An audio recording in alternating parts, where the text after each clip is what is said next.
నమస్తే welcome to our channel నేను పద్మిని ప్రసమంత్ పాటు senior journalist and political analyst ఏమంది రామారావు గారు ఉన్నారు మాట్లాడదాం సార్ నమస్తే సార్ నమస్తే అమ్మా సార్ హనుమాన్ సినిమా పోయిన ఏడాది రిలీజ్ అయ్యి ఎంత బ్లాక్ బస్టర్ హిట్ అయిందో మనందరికీ తెలిసినటువంటి విషయమే అయితే దాని సీక్వెల్ కూడా రాబోతోంది జై హనుమాన్ అయితే ఈ సినిమాలో ఇప్పుడు మాత్రం ఖచ్చితంగా హనుమాన్ పాత్రను చూపించాల్సినటువంటి పరిస్థితి ఉంది కథరీత్యా అయితే ఆ హనుమాన్ పాత్రలో ఎవరు కనిపిస్తారు అనేది చాలా ఉత్కంఠంగా ఉన్నటువంటి పరిస్థితి ఉంది డెఫినెట్ గా ఒక హైప్ ని క్రియేట్ చేస్తోంది ఈ ఒక్క అంశం ఎలా అయితే బాహుబలి సినిమాలో కట్టప్ప ఎందుకు బాహుబలిని పొడిచాడు అనేది ఒక లాంటిదే ఇంచుమించుగా అయితే ఈ హనుమంతుడి పాత్రలో ఎవరు కనిపిస్తారు అనేది మాట్లాడుకుంటే చిరంజీవి గారు బాగుంటారు అనేది ఒక మాట అలాగే ఆ సినిమా ప్రొడ్యూసర్స్ రామ్ చరణ్ గారు కూడా బాగుంటారు అని చెప్పి ఆయన ఫీలింగ్ ని వ్యక్తపరచడం జరిగింది అసలు రామ్ చరణ్ గారు ఒప్పుకుంటారు అని అనుకోవచ్చా ఇక్కడ చిరంజీవి గారు హనుమంతుడి భక్తుడు పవన్ కళ్యాణ్ హనుమంతుడి భక్తుడు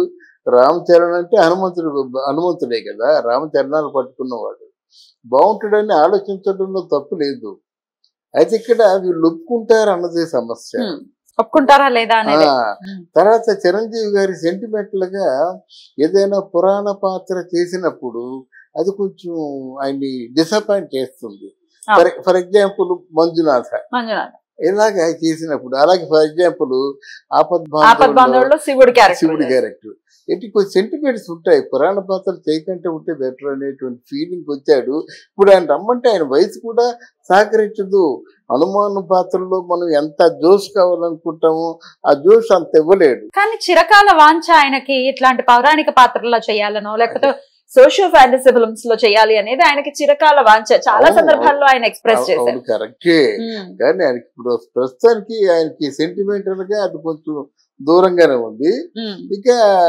ఈయన రామ్ చరణ్ ఆ క్యారెక్టర్ చేయడంలో ఒక పక్క గేమ్ చేంజర్ లాంటి స్టైలిష్ మూవీ చేస్తూ హనుమంతుడి క్యారెక్టర్ చేయడం ఎంతవరకు సమంజసం తర్వాత ఈ రామ్ చరణ్ ప్రైస్ వాళ్ళు ఇవ్వగలరా అనేది ఒక ప్రైస్ విషయం పక్కన పెడితే సార్ వైవిధ్యభరితమైన చిత్రాలు డెఫినెట్ గా ప్రేక్షకులు కోరుకుంటారు కదా ఒకే మూసలో సినిమాలు వెళ్తే డెఫినెట్ గా బోర్ కొడుతుంది కదా అవునమ్మా నువ్వు చెప్పింది కరెక్టే అందులో హీరో కాదు కదా గెస్ట్ అపీరియన్స్ వాళ్ళు ఒప్పుకుంటారా అందువల్ల గెస్ట్ అంటే హీరోగా అయితే చేయొచ్చు వైవిధ్యమైన కథలతో చేయొచ్చు దాంట్లో సందేహం లేదు ఇప్పుడు రంగస్థానంలో ఫిజికల్ ఇంటిగ్రిటీ ఉన్నటువంటి చెవిటి వాడి క్యారెక్టర్ చేసి చాలా సూపర్ సక్సెస్ అయ్యాడు అది వైవిధ్యమైన పాత్రలు ఇది అలా కాకుండా గెస్ట్ గా కనిపించాలి అయితే నా ఉద్దేశం ఏంటంటే హనుమాన్ ఆ సినిమా పేరు హనుమాన్ కదా దాంట్లో ఫస్ట్ ఎవరైతే అపియరెన్స్ ఇచ్చారో వాడిని రిపీట్ చేస్తే బాగుంటుందని నా ఉద్దేశం జనం అలవాటు పడ్డారు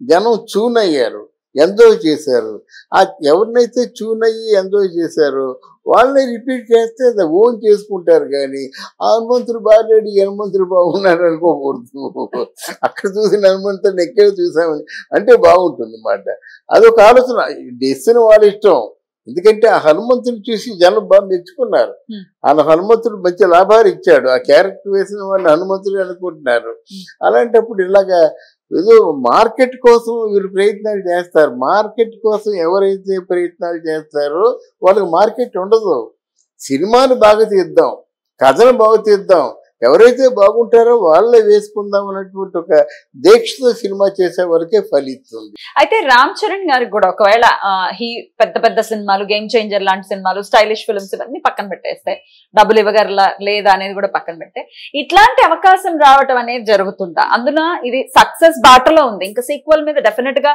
బోల్డ్ అన్న అంచనాలు ఉంటాయి మళ్ళీ ఇట్లాంటి అవకాశం వచ్చే పరిస్థితి ఉంటుంది అనుకోవచ్చా ఒకవేళ వచ్చినా ఆయనే హీరోగా చేస్తే ఆ సినిమా సక్సెస్ అయ్యే పరిస్థితి ఉంటుందా ఇప్పుడు సక్సెస్ బాటలో ఉందంటే అమ్మా ఇండస్ట్రీలో ఎన్ని సినిమాలు పార్ట్ 2 ఫెయిల్ అయిపోయి చెప్పంటావా Arya number 1 super hit Arya number 2 flop అర్థమైందా అలా సక్సెస్ అయిన సినిమాలు రెండో పార్ట్ చూస్తే ఆ సినిమాలు రిలీజ్ కాకుండా ఉన్నాయి ఫర్ ఎగ్జాంపుల్ మన పుష్ప ఉంది పుష్ప ఎంత జోష్తో రిలీజ్ అయిందో పుష్ప 2 అంత వెనక్కి వెళ్ళిపోయింది మళ్ళీ సినిమా రిలీజ్ అయినప్పుడు కూడా ఆ వేడి తగ్గిపోతే సినిమా చెప్పలేము బాహుబలిలో మరి రవ్వలేదు కదా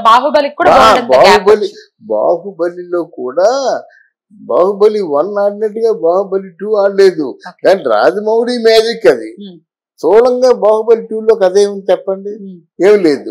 కానీ ఆయన విజువల్ వండర్స్, ఆ మ్యాజిక్, ఆ మ్యూజిక్, ఇవన్నీ కొంచెం రాజమౌళితో మనం ఎవరిని కంపేర్ చేయలేము. అదే ఇంకా కొత్తగా వీడియో చెప్పుకుందాం. ఎవరు అన్నారు రాజమౌళికి మొగుడు వచ్చాడని. రాజమౌళికి మొగుడు ఎవడు రాడు, ఎందుకంటే ఇండస్ట్రీలో ఒకటే రాజమౌళి ఉంటాడు. అది మన తర్వాత చెప్పుకుందాం. అలాగా మీకు ఆ మ్యాజిక్ అంటే అందులో మెలో డ్రామా ఉంటుంది, తర్వాత పెర్ఫార్మెన్స్ ఉంటుంది, విజువల్ వండర్స్ ఉంటుంది, గ్రాఫిక్స్ ఉంటాయి. అంటే ప్రపంచంలో అందరినీ కూడా పిచ్చెక్కించేశారు రాజమౌళి. ఏదో ఈరోజు సినిమా చేస్తున్నారు అనుకుంటే అలా కాదు. అలా కాకుండా డెఫినెట్ గా నెంబర్ 2 అన్నది ఉండదు. కొన్ని సినిమాలు KGF 2 బాగా ఆడింది. అలా కొన్ని సినిమాలు ఏమి ఉంటాయి, 100కో కోటికో ఉంటాయి, కానీ మీరు అనుకున్నట్టుగా జరగదు. వాళ్ళిద్దరు హనుమాన్ కూడా అయితే అనుకున్నటువంటి విజయం రాదు అని అంటున్నారా? చెప్పలేమమ్మా మీకు. అది హనుమాన్ అన్నది ఎవరు ఎక్స్పెక్ట్ చేయని కథ, అది అందులో వచ్చింది. ఇప్పుడు ఎక్స్పెక్ట్ చేస్తారు, అది పెద్ద అది కదా అప్పుడు బాధ. ఏమి ఎక్స్పెక్ట్ చేయకముందు చాలా బాగుంటుంది. ఈరోజు పవన్ కళ్యాణ్ కొడుకు టాక్ ఆఫ్ ది ట్రేడ్ అయిపోయాడు. ఎందుకు? ఆయన ఎప్పుడు పుట్టాడు, ఎప్పుడు పెరిగిపోయాడు, ఇంత పెరిగిపోయాడు అని అనుకుంటాం కదా. అది ఎక్స్పెక్ట్ చేయలేదు మనం. అప్పుడు వింతగా ఉంటుంది. మన కళ్ళ ముందు పెరిగినట్టు ఈడే అనుకుంటాం మనం. అది అందువల్ల ఆడియన్స్ ఎక్స్పెక్టేషన్స్ ని మించి ఉందంటే సినిమా సూపర్ హిట్. అందులో చూసాం, దాంతో పోల్చుకుంటే ఇదేమి కాదురా అనుకుంటే సూపర్ ఫ్లాప్. ఇబ్బంది అయిపోతుంది. అయితే మొత్తానికి యాక్సెప్ట్ చేస్తారా చేయరా? ఒకవేళ ఆయన యాక్సెప్ట్ చేయకపోతే చిరంజీవి గారు యాక్సెప్ట్ చేస్తారా అనేది డెఫినెట్ గా హాట్ టాపిక్ గా మారుతుంది. ఒకవేళ వీళ్ళిద్దరూ కాకపోతే అసలు ఎవరు చేస్తారు? అవును, అంటే ఒరిజినల్ హనుమంతుడితో చేస్తే బాగుంటుందని నా ఉద్దేశం. ఎందుకంటే చూసిన వాళ్ళు చాలా మంది చూశారు, ఆ పర్సనాలిటీకి ట్యూన్ అయ్యారు, అలవాటు పడ్డారు. అలవాటు పడిన తర్వాత వాళ్ళు తప్పించి వీళ్ళు పెట్టడం ఏంటంటే వీడికి మీరు క్యారెక్టర్ ఎలివేషన్. ఆర్టిస్ట్ మారితే ఒక లీడ్ ఉండాలి, ఒక క్యారెక్టర్ ఎలివేషన్ ఉండాలి, ఒక మేనరిజం ఉండాలి, వాళ్ళకి ఒక ఫైట్ కావాలి. కొండల్ని పిండి చేసేవాడు కదా ఆంజనేయుడు. అందులో చిరంజీవి ఆంజనేయుడు అయితే ఎన్ని కొండలు పిండి చేయాలి, ఎన్ని ఉంటాయి కదా. అది అప్పుడు కథ మారుతుంది. మనకి న్యాచురల్ గా వచ్చినటువంటి ఫ్లో లేకుండా ఫోర్స్డ్ డ్రామా వస్తుంది. అది ఒక టెక్నీషియన్ గా నా ఆలోచన. రైట్ సార్, మొత్తానికి ఈ టాపిక్ కూడా వైరల్ గా మారుతోంది. ఎవరు చేస్తారు అనే ఉత్కంఠని పెంచుతోంది. చూద్దాం మరి ఎవరు నటిస్తారో, ఎలా ఉండబోతుందో సినిమా అనేది. Let's wait and see. Thank you sir.